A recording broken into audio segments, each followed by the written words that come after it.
Děkujeme, bych mezi náma rád přivítal Lenku Klicperovou, kterou všichni asi dobře znáte. To nevím teda. Protože v poslední době se o ní hodně mluví.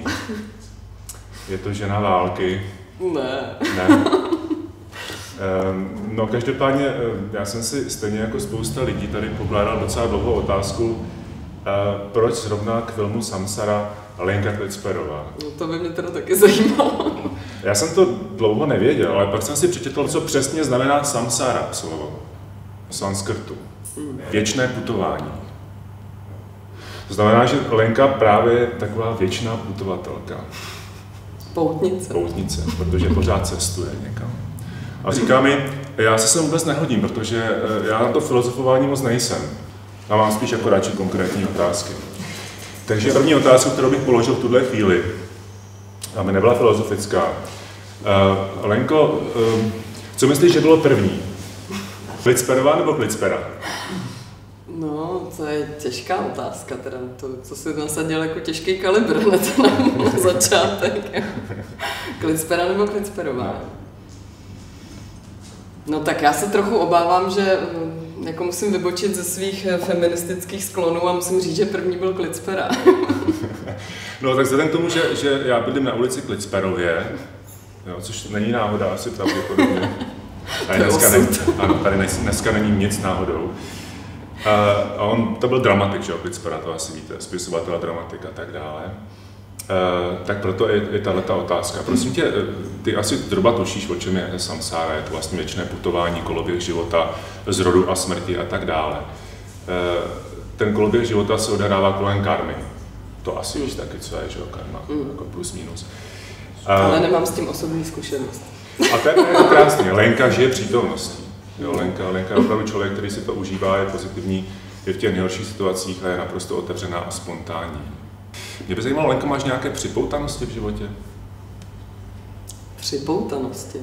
To je takové jako obvyklé slovo. Vydáváš teda od začátku připoutanosti. Jako myslíš nějaký to pouto, zemitý, takový, který... Ne, pojďme úplně třeba jako neřest. Neřestí mám spousty.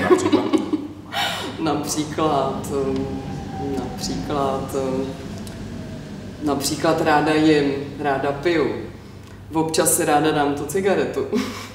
No a tím bych snad radši skončila. Já tady pro tebe nějakou mám, kdyby si chtěla si cigaretu. Ne, děkuji, já to vydržím. Prosím tě, to bude, slibuji, poslední duchovní otázka. Čím si myslíš, že budeš v příštím životě?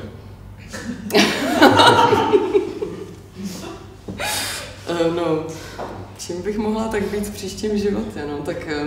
Já ti pomůžu, tam jsou jako nějaký ty jakoby hladový duchové a pekelné bytosti. Já jsem myslela třeba moucha nebo kráva. A živočich, to je jako určitý stupeň prostě, když máš zatíženou karmu, tak se můžeš stát taky mouchou například. Jo, já mám asi zatíženou karmu hrozně. Myslíš? Já myslím, že jo. Já si právě myslím, že vůbec ne. Si myslím, že tady jsi na správném místě. Dobře, ty jsi zmiňovala feminismus. Prosím tě, co je to femisféra a jak vznikla, kdo ji založil? Tak mi o tom něco prosím. Femisféru jsem založila já společně s mojí kolegyní Olgou Šilhovou. A to bylo v roce 2008, když já jsem si vymyslela, že pojedu do Konga, do váleční zóny na východě Konga, a že tam chci zmapovat masové znásilňování žen, který probíhalo a probíhá doposud. A nikdo vlastně o tom moc nepsal. Média se tomu příliš nevěnovaly.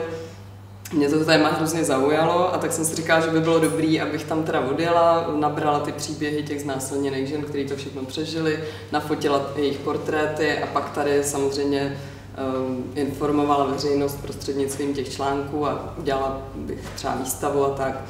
No a nechtělo se mi tam jet samotný, já prostě moc nerada jezdím samotná na ty cesty. Takže jsem to řekla své kolegyni Olze Šilhový. Ta mě nejdřív strašně seřvala, ale úplně jako strašně, že co jsem si to vymyslela zase za blbost, že prostě tam umřu a že to nejde přežít, jo, a takhle. A jak jsem si říkala, no tak nic, tak asi budu muset jít sama. Načež Olina se asi za 4 hodiny vrátila a říká, no poslouchej, jestli tam teda fakt chceš jet, tak já teda pojedu s tebou. Takže jsme se dohodli, že teda na tom začneme pracovat a fakt hnedka druhý den jsme začali pracovat, schánět kontakty, abychom teda měli nějaké zajištění v tom Kongu. A Femisféru jsme založili protože já jsem to tehdy původně chtěla celý koncipovat jako projekt časopisu Lidé a země. A to mi v práci zatrhli. Tam mi prostě tehdejší moje šéfová řekla, že v žádném případě, že prostě nic takového dělat nebudu. A tak já jsem si řekla, a to teda budu, protože tohle mě samozřejmě neodradí. No a na to konto jsme založili Femisféru, přes kterou jsme vlastně začali, to bylo takové zastřešení vlastně těch i našich budoucích dalších cest, které vedly nejen teda jako už do válečných oblastí, ale do oblastí rozvojového světa, kde jsme se zabývali převážně teda ženskýma tématama. A ta Femisféra vznikla vlastně jako takový vzdoroprojekt, jo, v podstatě. To je většina projektů. Já mám všechny projekty vznikají ze vzdoru vždycky. Jo, to je docela dobrá motivace. Rozhodně. Jedna z nejlepších. Jo. Upřímně psychologicky je to opravdu jako pozitivní. A na mě to jako působí tohle hrozně, jako když něco nejde, tak já prostě mám strašnou snahu dokázat, že to teda nakonec jde. Prosím tě, má Femisféra něco společného s feminismem? No ani moc ne právě. Ono to je takový trochu možná zavádějící, ale Femisféra je vlastně sféra žen, jo. Takže tam se propojuje to, že my jsme ženy novinářky, které se zabývají těma problémama žen v těch daných regionech. A s tím feminismem to až tak moc nesouvisí, protože ty regiony neřeší žádný feministické otázky, tam se řeší prostě otázky přežití, otázky prostě základních životních funkcí, které ty ženský potřebují zajišťovat. Řeší tam, já nevím, otázku znásilňování, domácího násilí. Já nevím, v Indii jsme dělali třeba kyselinové útoky, v Kamerunu kolegyně točily právě zase zažehlování prsou, což je taková praktika hodně divná. Řekni nám něco o tom, já myslím, že to spousta lidí nezná. No, nevím, co se jedná, to je zajímavé téma. Hodně málo známá problematika. A je to takový trochu postavený všechno na hlavu, protože tam ta kamerunská společnost už jako cítí, že vzdělání je pro ty ženy to základní a to, co je může vlastně dostat z té bídy a dostat se na nějakou jinou životní úroveň. No a nechtějí, aby jejich dcery příliš brzy otěhotněly a nemohly dostudovat. Takže vymysleli, že základní příčina, proč nemůžou dostudovat a proč otěhotní velice brzo, je to, že jim rostou brzo prsa a ty chlapy to prostě láká, že teda se někde s nima zapletou, nedej bože znásilní a tak dále. No tak vymysleli, že je dobrý v tom věku, kdy těm holkám začnou ty prsa růst, tak je to dobrý pozastavit. A dělají to vlastně nahřátýma kamenama a pak takovou jako baseballová pálka to trochu vypadá a ty prsa jim vlastně zažehlujou, takže jim dávají na prsa nahřátý kameny a pak je takhle vlastně jako rolujou, jako když prostě, já nevím, válíte těsto, jo, nějakým válečkem nebo tak. A tak ty prsa zatlačujou, aby jako předčasně nerostly, aby ty dívky jako nelákaly ty muže, aby mohly v klidu prostě studovat a stát se někým, jo, v té společnosti. Takže to je taková jako dobrá snaha vedená nějakou dobrou vůli k něčemu jako hezkému, ale zase to má samozřejmě obrovský dopady potom na psychiku těch žen, na to samozřejmě, že je to strašně bolestivý, že to je další věc, jo. A mají z toho traumata až do konce života. A nevím, vezmeme-li si třeba ženskou obřízku, kterou jsme taky právě s kolegyní Olgou Šilhovou natáčeli a dělali jsme pak vlastně z toho film, který se jmenuje Latým obřezané, a týká se vlastně obřízky u keňského kmene Samburu. Tak samozřejmě je to součástí jejich kultury, kulturních zvyklostí, které oni dodržují po staletí. Na druhou stranu už i ty ženský samotný si uvědomují, že to není dobrý, že to není správný, že to má samozřejmě strašlivý dopady na jejich tělo, na jejich psychiku. Častokrát se stane, že i ta dívka toho obřízku nepřežije, nebo má pak takový následky, že tím trpí vlastně celý život, protože tam není dostupná lékařská péče. Banalita jako zánět může samozřejmě vést potom ke smrti. Takže oni se tohle začínají už postupně uvědomovat a sami se proti tomu třeba snaží bojovat. A tam si myslím, že je dobrý je třeba podpořit, ne v tom říkat jim dělejte to takhle a takhle, ale prostě přijít, vyslechnout je a dát jim vlastně slovo, aby si sami vlastně o tom mohli přemýšlet i prostřednictvím těch rozhovorů. Oni třeba tohle nejvíc oceňovali, že vlastně tam někdo přijel a poslouchali. To bylo vlastně naše největší devíza, proto s náma všechny hrozně otevřeně mluvili a byli rádi za to, že vlastně mají prostor se nad tím sami jako zamyslet a sami víc tu debatu o tom. Jak na to reaguje naše společnost, když o tom píšeš? Ty jsi mi posledně říkala v telefonu, že se množí i nějaké nesouhlasné názory. No, tak to se, hejty, jak se tomu dneska to se samozřejmě týká zase problematiky migrantů, který se vlastně dotýkám teďka těma tématama, který dělám v Sýrii a v Iráku. Takže samozřejmě to je téma, na který má každý názor, že jo? Každý to umí vyřešit a každý jednoznačně ví, co je správný a jak by to mělo fungovat. A to je trošku jako neštěstí samozřejmě české společnosti, protože... Jenom český nebo? Myslím si, že český víc než třeba západoevropský. Proč? Těžko říct, no tak my jsme po desetiletí tady žili v nějaký uzavřený bublině, neměli jsme kontakt s žádnými cizinci, neměli jsme kontakt s jinýma kulturama a málo kdo pořád vlastně za tu dobu, co máme demokracii, tak byl schopný se dostat do kontaktu s těma lidma, kterých se to vlastně dneska týká, ta debata. Takže tam si myslím, že je ten základní problém, že se prostě lidi bojí toho, co neznají.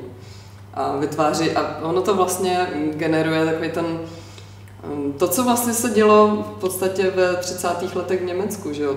Tam se vlastně vytvářel takový ten umělý jakoby nepřítel nebo umělá skupina lidí, na který se dalo vlastně všechno svíst a na který se daly svádět všechny ty frustrace těch lidí. Jo? A taková ta nenávist prostřednictvím nich se dala jako dobře vybít. Jo? A to si myslím, že je velmi zajímavá paralela s tím, co se děje dneska v naší společnosti, kdy spousta lidí začíná se chovat úplně iracionálně. Jo. Prostě oni nemají žádný argumenty, nemají žádnou vlastní zkušenost, ale všichni strašně křičejí, mají k tomu Facebook, což dřív nebylo a to je obrovský nástroj. A tím Facebookem se to všechno jako hrozně rychle rozpoutává, strašně rychle se šíří všechny ty hoaxy a podobné nesmysly, že, který tam člověk denně nachází. Takže to je jako hrozně živná půda a je to vlastně dneska strašně jednoduchý. Jo. Když jako chci někoho nenávidět, tak tady je super, tady jsou nějaký migranti, tak proč zrovna nenávidět je? Jo. No, je to samozřejmě určitě složitější, jo. Jako, je to hodně komplexní problém a asi já tady fakt nejsem duchovní veličina, která by to jako měla rozřešit, jo. Ale tak to cítím já prostě. To je jaká sekulární veličina by to měla rozličit. Hodně sekulární veličina. Ty jako novinářka, to jsem nezmínil, že jsi šéf-redaktorkou časopisu Lidé a země. To je časopis, který už tady léta, že jo? Který prostě má nějak... No já ho taky řídím už léta. No právě, ano, přesně tak. To, co všechno musíš dělat, abys to utáhla. Tak složitý to je v tom, že my jsme vlastně s kolegyní 2 v redakci a zbytek je nějaká skupina externistů, s kterýma musím pracovat a s kterýma musím komunikovat a pak vyřizovat takovou tu běžnou agendu, jako jsou honoráře, faktury a další věci. To všechno děláš. Strašně nenávidím. Ale prostě musím to udělat, že? Protože tam není nikdo jiný, kdo by to udělal. No, takže tohle mě třeba hrozně otravuje a vysává prostě takovou tu energii, že, kterou by člověk mohl věnovat něčemu jinému, zajímavějšímu. Ale pak je to komunikace s těma autorama a toho já se třeba hrozně vážím, protože si myslím, že to je vlastně naše největší devíza, že jako dokážeme s nima komunikovat a máme se vlastně rádi všichni, že to jsou prostě, že za ty léta už co to dělám, tak to jsou všechno kamarádi. A třeba, když jim řeknu, že tohle prostě nemám šanci zaplatit, nemám na to rozpočet, tak oni mi řeknou, no dobře, tak to nějak uděláme, a ti to dáme bez toho, protože prostě chceme, aby to vyšlo u tebe. Tak to je pro mě jako největší podsta a největší ocenění nějaký té dlouholetý práce v té redakci. Máš to spočítané, kolik si toho už napsala? Třeba dá se to nějak spočítat? Ne, to vůbec. Ne, to naprosto nemám. Tůny materiálu. No mám 4 knihy, ale články to nepočítám, ani televizní reportáže, nic takového, to nemám. A proč se mě někdo třeba ptá, jako kolik jsem projela zemí? No já fakt nevím. To rozumím, ty hranice dneska nejsou tak jasné, že člověk prostě neví, který ty zemi vlastně v tu chvíli je. No, to taky někdy. Připadá si zároveň, když redukuješ ty fotky z těch arabských území, Syrie a tak dále, jako mecenáška módy? Prosím. No, teďko mi jde jako hipsterství, že jo? Já jsem uvažoval nad tím, jestli to nemá nějakou souvislost, víš, jako, že ty plnovousy prostě Jo, no tak jako já třeba si tak nepřipadám, že já zase jako úplně o těch fousáčích moc nereportuju, ty jsou na druhé straně těch frontových linií. Já jsem nějaké fotky posledně, říkal jsem si, jako pozor, to je jako moda, ne? To dneska tady prostě jede, ne? Jo, tak co? Jako asi je to inspirativní, no.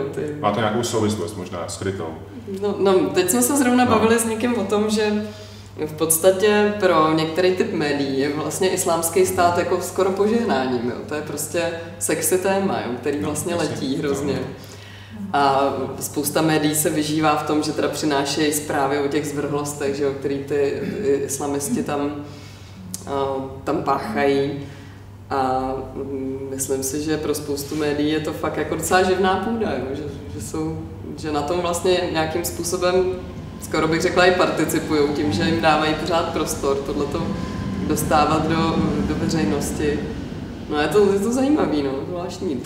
Je to taková ta, já nevím, spoustu lidí fascinuje určitým způsobem krutost. No jistě. A tady ty zvěrstva, které oni páchají.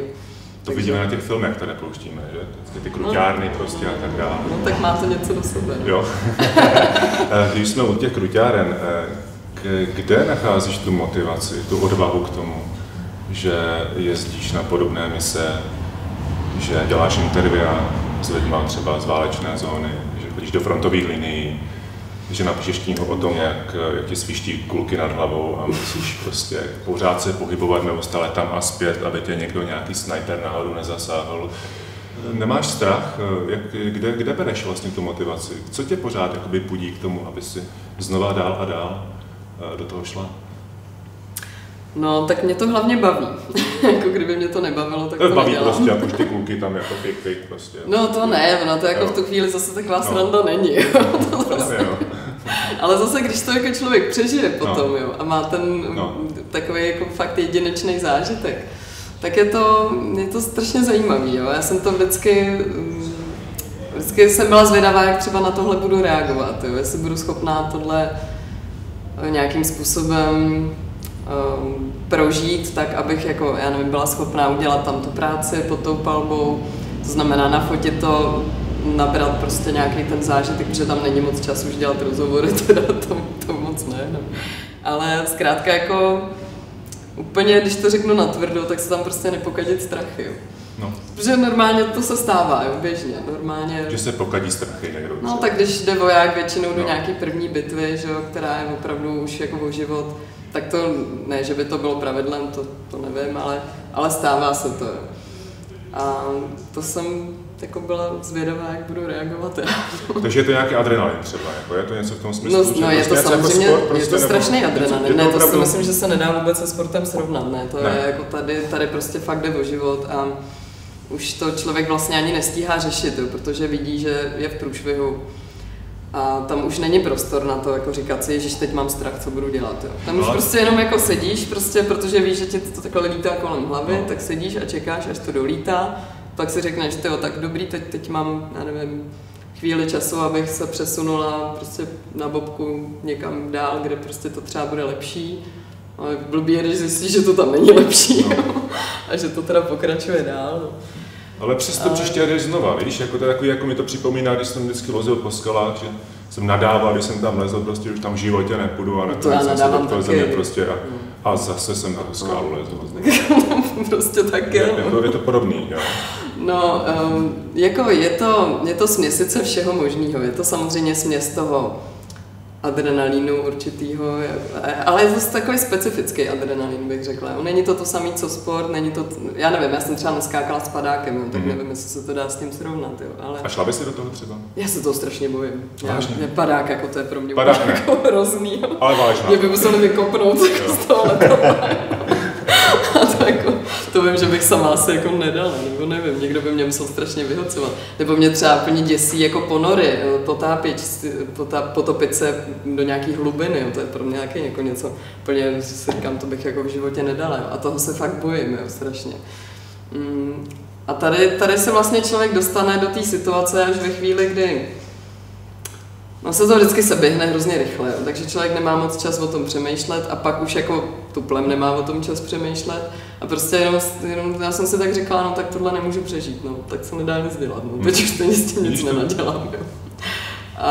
Dokonale duchovní postoj. To je dokonale. Se prostě nebojí smrti. No, tak to se nedá takhle říct, že samozřejmě. Já si myslím, že to je úplně jiná situace potom, jako neumím si představit situaci, kdy to prostě, já nevím, dostanu kulku do břicha a pak jako si myslím, že člověk jako velice přehodnotí všechny tady ty postoje. No, nejen, že bolí, ale jako, taky se to nedá přežít někdy, jo. Ale nevím, no. Jako smrti se asi bojím, protože je to vlastně neznámá, no. Tak já nevím, jak to bude. Třeba to bude dobrý. Jo. Máš strach, že se staneš tou mouchou třeba, jo? Nebo... No, to by bylo blbý. To by bylo blbý. To by nestalo za to. Prosím tě, jak se ten pocit toho strachu vyvíjí? Myslíš, že je to se zkušeností a věkem, že se stupňuje, nebo se zmenšuje spíše naopak? No, tak jako ta zkušenost je samozřejmě určující v tom smyslu, že jako víš, co se zhruba bude dít, jo? A víš, co se ti může stát v průběhu těch hodin, který trávíš třeba na té frontě nebo přímo v té bitvě, tak to už je jako, ta zkušenost samozřejmě ti říká, že jo, bude to průšvih, jako může přijít jakákoliv kulka zbloudila, protože oni moc neumějí mířit, jo. Tak já se moc nebojím toho, že by mě někdo zastřelil cíleně, jo. Ale to není schválně, to tě ukazuje. No ale těch kulek tam lítá tolik, že prostě nějaká se může trefit. Jasně, nebo se může někde blbě odrazit. No a já nenosím žádnou balistiku, protože to většinou na to není čas, není prostor, nemám ji sebou. Jo. To je předpokládám neprůstřelná nějaká prostě vesta. Jo, to je neprůstřelná vesta, přilba případně nějaká, jo, a tak to většinou nemám. A někdy by se to i hodilo, ale prostě ty okolnosti jsou tak složitý a komplikovaný, že třeba jenom dostat se na to místo je tak strašně komplikovaný, že představa, že budu všude sebou tahat furt tu balistiku, která váží jako spoustu kil, že jo, já prostě to neunesu. Tak to je nereálný, jo, to prostě nejde. A pak, když se člověk dostane do situace, kde by tu balistiku potřeboval, tak ji samozřejmě nemá, že? To je úplně klasický.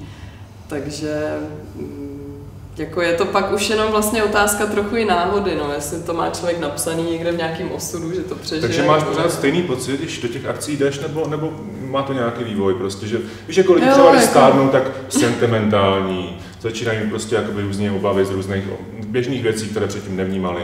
Máš tohleto podobně? No, já to řeknu na příkladu. Třeba my jsme byli s kolegyní v Iráku v oblasti Sinjar v době, kdy ještě město Sinjar ovládal Islámský stát. A jenom na okraji toho města vlastně byly takový kurdský komunistický milice, to různá směsice několika milic. A většinou byly teda všechny takový jako ultralevicový. No a my jsme do toho Sinjaru chtěli jít samozřejmě, aby jsme viděli, jak vypadá prostě ta městská válka mezi tím obřím islámským státem, který ovládal, nevím, víc než 80% toho města a ten zbyteček prostě malinký, tam měli tady ty Kurdové. No a tak jsme tam první den sjížděli, tam se sjíždělo vlastně z takového kopce dolů, takovýma serpentínama. A my jsme nevěděli moc do čeho jdem, protože ty lidi nám nebyli schopní vysvětlit, jak vypadá ta frontline, jak vypadá vlastně to město, jak se tam budeme pohybovat, jestli budeme na dostřel těm islamistům, jestli nás uvidí. Takovýhle věci, to jsme jim kladli jako spoustu otázek, ale oni nebyli úplně schopní nám to uspokojivě vysvětlit. No tak jsme se rozhodli, že prostě jediná šance to je vyzkoušet, že tam prostě člověk musí zajet a uvidí to a pak bude nějak reagovat. No takže jsme tam jeli poprvé. Nevěděli jsme, do čeho jdeme, když jsme sjížděli z toho kopce, no tak mi bylo jasný, že jsme na dostřel, že když mají islamisti obsazený město, že asi po nás budou střílet. Jo.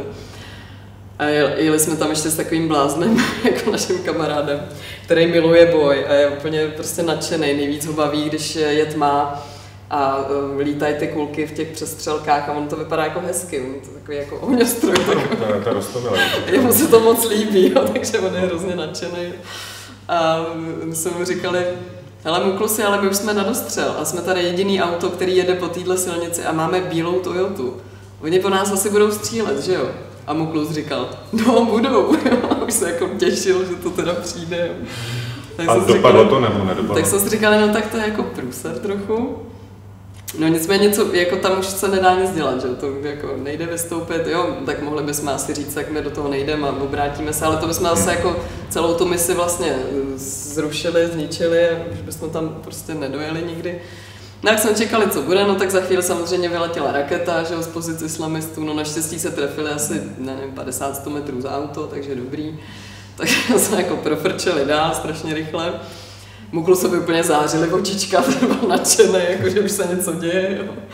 No a druhý den jsme tam, pak jsem tam teda chvíli něco fotili, natáčeli a spíš jsme si jako zajišťovali pozici na ten druhý den. A druhý den už jsme věděli, do čeho jdeme, ale přesto jsme si říkali, no tak to prostě zkusíme a uvidíme, snad to přežijeme. Večer jsme se takhle jako chytli s kolegyní za ruku a říkali jsme si, tak jako inšalách, tak zítra snad to dáme.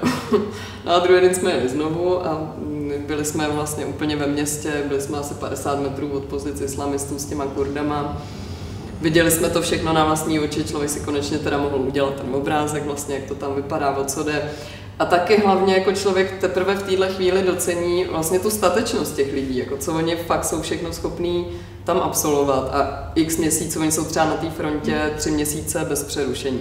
To znamená, že jsou neustále vystaveni těm útokům, každý den se tam střílí, oni každý den můžou přijít o život, furt se pohybují v blízkosti těch snajperů, ta městská válka je průšvih v tom, že je to rozbořené město, všude jsou úplně báječní úkryty pro ty snajpery, takže člověk jako kamkoliv jde, tak neví, odkud na něj přiletí nějaká kulka nějakého ukrytého snajpera, jo, takže to je jako strašně nebezpečný. A oni tam přesto všichni jsou a jsou tam dobrovolně a prostě bojují a nasazují ty svoje životy a jako tohle člověk fakt ocení, až když tam je s nima, až když to vidí na vlastní oči a na vlastní kůži to zažívá s nima. Tak to je pro mě třeba takový i docela velká motivace jako být tam na tom místě a zažít to. Nejenom jako, že děláš rozhovory někde třeba s někým, kdo se z té frontliny vrátil, ale že to s nima zažiješ a že to pochopíš. Jo. To jsem spoustu věcí pochopila až teďka v té vlastně asi 4hodinové bitvě na tom Tišrínu, kdy jsem vlastně byla s malou jednotkou uprostřed bojů celou dobu. A kdy tam člověk fakt to zažije a prožije i ten strach a prožije i i ten adrenalin bojový, no to je takový všechno jako hrozně vyhypovaný, vyhecovaný do úplně jako nepředstavitelného rozměru, no. Lenko, mě napadá, jaké jsi byla dítě? Já jsem byla tlustá holčička s takovou helmičkou na hlavě. Ano, a už tenkrát se projevovaly tyto sklony, že budeš do budoucna nějak žít dobrodružný život, nebo budeš... No jako, že budu žít dobrodružný život, to se asi z toho nedalo usoudit. Ne. Měla jsi nějaké takové jako záliby třeba? Nebo? Jo, od malička jsem prostě místo pohádek si nechávala číst dobrodružné knížky. Takže já jsem vyrůstala úplně jako v době, kdy jsem ještě neuměla číst, tak mi máma musela přečítat teda z Vinetu a z Old Shatterhanda. Takže to je moje velká životní inspirace. Ono to asi z naší doby. No. Ale tak já jsem toho Vinetu a Old Shatterhanda jsem přečetla, nevím, strašně mockrát, už se ani nepamatuju to číslo. Jo. Dokonce. No, proto jsem se k tomu vracela, to byla taková jako moje bible, jo, prostě takový ten statečný boj těch lidí proti tomu zlu, jo. A hlavně to dobrodružství, že jo, který přitom prožívali, tak to mě jako hrozně lákalo. A pak ještě mě strašně bavily Verneovky, takže já jsem přečetla úplně všechny Verneovky. Chodila jsem se do knihovny všechny ty knížky půjčovat, že? Protože jsme neměli tolik knih doma, takže to jsem všechno přelouskala. A ještě mojí biblí takovou druhou byl 15letý kapitán. A to mělo pak jako docela dobrou dohru, protože ten se odehrává v Angole, se dostane nedopatřením vlastně do té Angoly. A Angola byla vlastně první africkou zemí, kterou já jsem navštívila. Jsem prostě přistála v Angole a teď jsem byla jako teď jsem tady. A to na mě asi taky jako trochu zanechalo nějaký stopy. Kdyby jsi měla vytvořit nějakou, řekněme, hierarchii hodnot, co by bylo na prvním místě?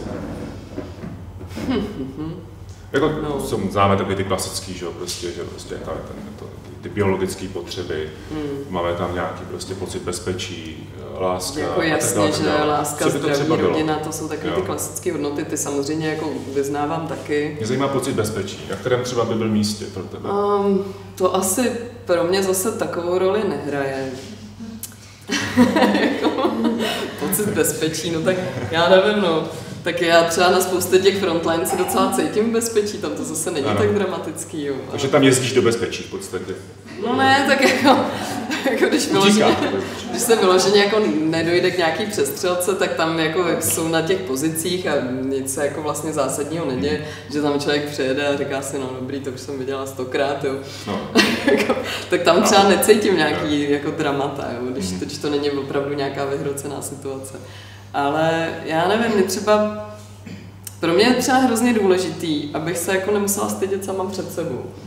Až třeba budu jednou nějaký, doufejme, že třeba za dlouho umírat, tak bych prostě nechtěla umírat s tím pocitem, že se jako za svůj život musím stydět a že si řeknu, já jsem to tady úplně jako celý podělala vlastně, jo. A chci si říct, jo, umírám, ale prožila jsem to tady naplno, jo. Já to říkám, že jsi duchovní. No to ani náhodou. Takže přemýšlíš třeba často o budoucnosti, nebo ne? Naopak. Ne, moc ne. Já jako přemýšlím vždycky v intencích toho, já nevím, trimestru, řekněme, kdy se jako chystám třeba na nějakou cestu a potřebuju sehnat spoustu těch kontaktů. Potřebuju tu cestu připravit, zabezpečit, tak to mě jako vlastně pohlcuje a nemám moc jako čas se zabývat nějakou budoucností. Jako chtěla bych to dělat co nejdýl to půjde, protože mě to baví. A dokud mě to bude bavit, tak samozřejmě to je moje životní priorita. Super. Cynthia, co pro tebe znamená láska? Jak bys ji definovala? To je těžká otázka. Chceš cigaretu ještě? Ne, děkuju. Jako na tom asi cigareta nepomůže, abych to vymyslela. No já nevím, jak definovat lásku. Láska se jako dá těžko. No vlastními slovy, víš, jako, co bys ti řekla, že je třeba láska podle tebe? Tak láska je něco naprosto nedefinovatelného, že? Protože to je něco, co vlastně ani se nedá úplně popsat, že? Prostě máš před sebou malýho vošklivého chlapa, který má pro tebe nějaký charisma, ani sám nevíš proč, že? Tak to se jako těžko popisuje potom. Jo, a jsou takový lidi. To rozhodně. Takže spíš to vnímáš jako nějaký, trošku to zní jako instinkt, co říkáš. Víš, že prostě taky jako, že cítíš něco a nevíš, co to vlastně úplně je. No, to já si myslím, že je určitě o tom, jakože, nebo instinkt, no. Fungujou tam nebo na mě aspoň vlastně fungují takový ty základní principy, který samozřejmě jako žena, která žije v moderní společnosti, trochu feministka, dejme tomu, ale vlastně v tom vztahu pak fungují takový ty archetypální věci, jakože prostě žena hledá tu oporu, že jo, která hledá tu náruč, jako která jí obejme. Hledáš náruč, která tě obejme? No tak nemůžu hledat, jsem daná, že jo.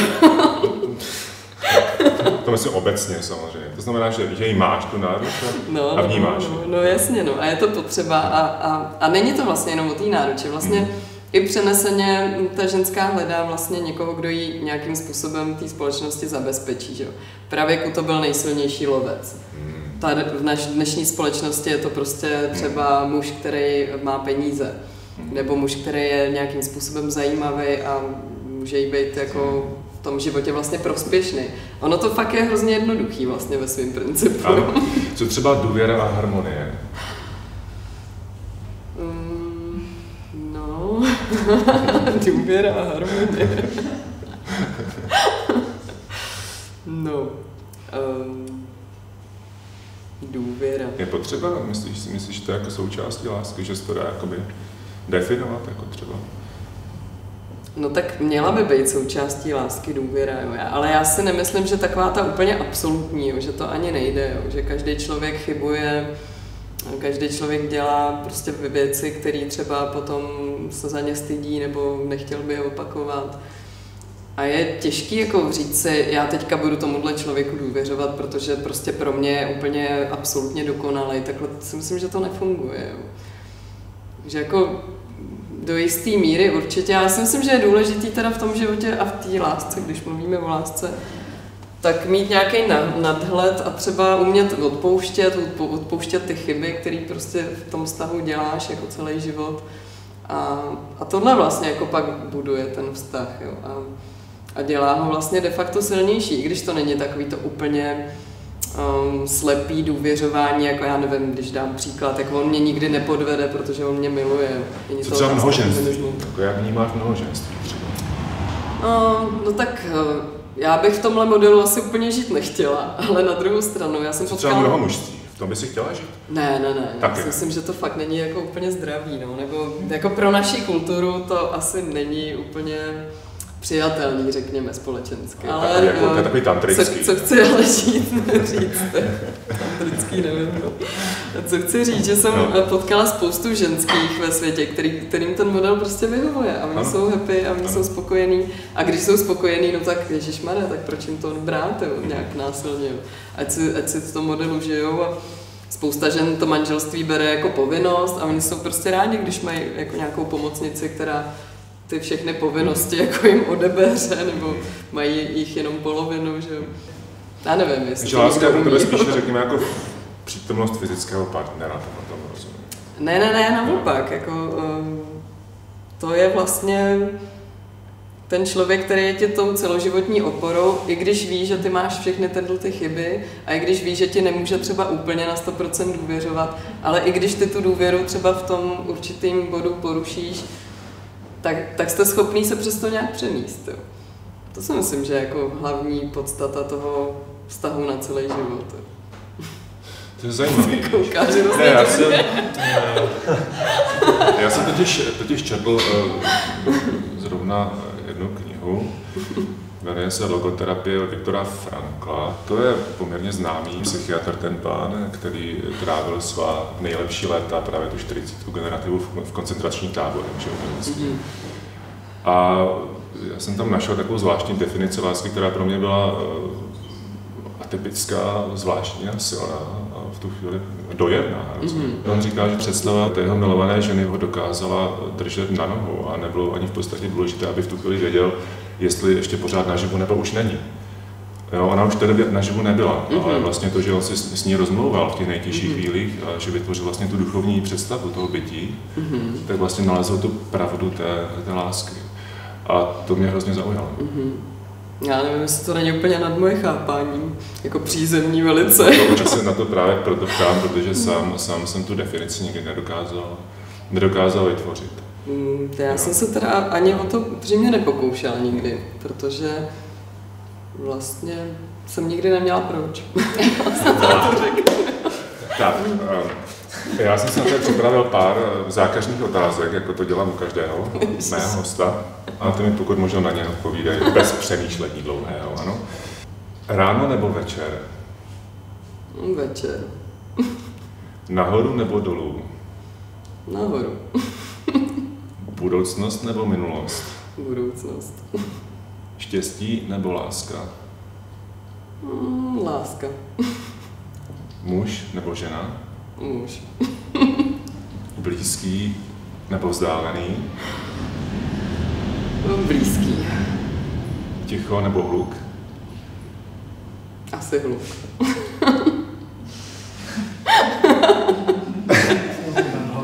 Co zase? Naděje nebo jistota? Naděje. Zevnitř ven nebo zevně dovnitř? Zevnitř ven. Nebo zevně dovnitř? Zvnějšku dovnitř, pokud chceš. Nevím, teď jsi mě úplně zmátl. Dobře, pojďme dál. 1 nebo 2? 2. Postupně nebo hned? Hned. Jídlo nebo sex? Jo, tak...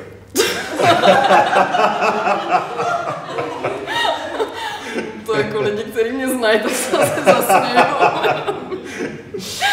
No, tak tady bych jako udělala skoro rovnítko. Okay. Špatný přítel nebo dobrý nepřítel? No dobrý nepřítel je super. Jako... Zajímavé. A na závěr ti položím otázku, kterou mám hrozně rád a pokládám ji úplně všem.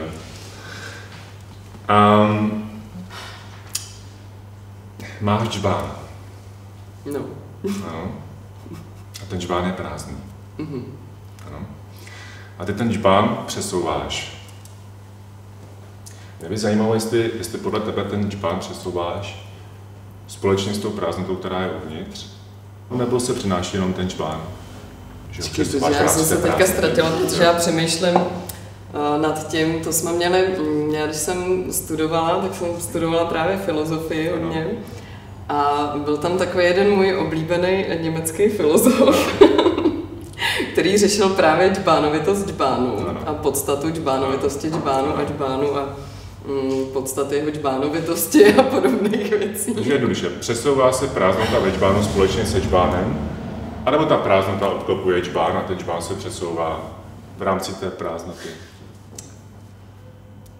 Myslím si, že je mi to úplně fuk. Lenka Klicperová.